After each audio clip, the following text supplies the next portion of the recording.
ia buretele și du-te și șterge că este murdar geamul. Antonia? Nu scoate de acolo, nu e voie. Anto? Anto? Hello? Antonia? Lasă ea. Uite, ia buretele. Du-te, ia buretele.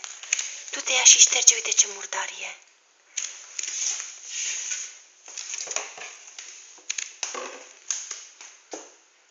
Ia buretele și șterge, Anto. E murdar acolo. Șterge repede.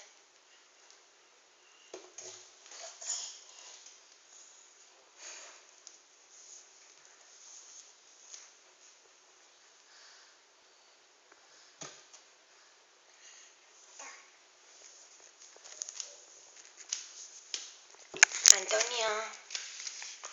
Uite. Anto. Uite. Hai, șterge.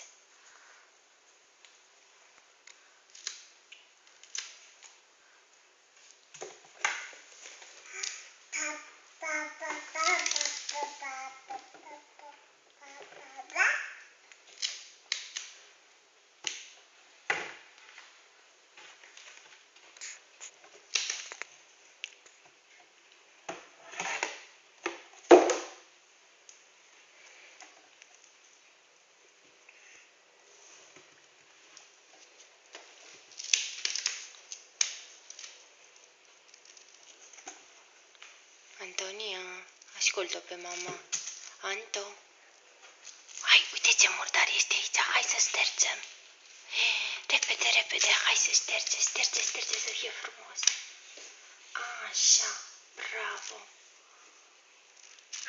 Așa, știi tu, cu două mânuțe. Șterge, șterge, că mai e murdar încă. Mergem să ștergem și geamul? Acolo geamul.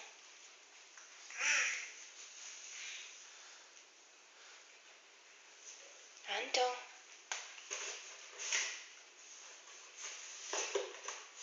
Antonia. Uite acolo, du-te, șterge geamul. Du-te repede. Du-te. E murdar. Așa, șterge, șterge. Așa, bravo, micuță. Plouă, afară plouă. Ține, nu-i pisică. Nu? Antonia, arată-mi cum cască bunii. Anto? Antonia? Cum cască bunii? Arată la mama.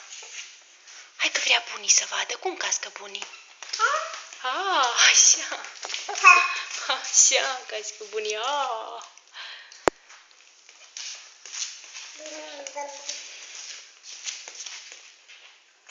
Mai ai treabă aici?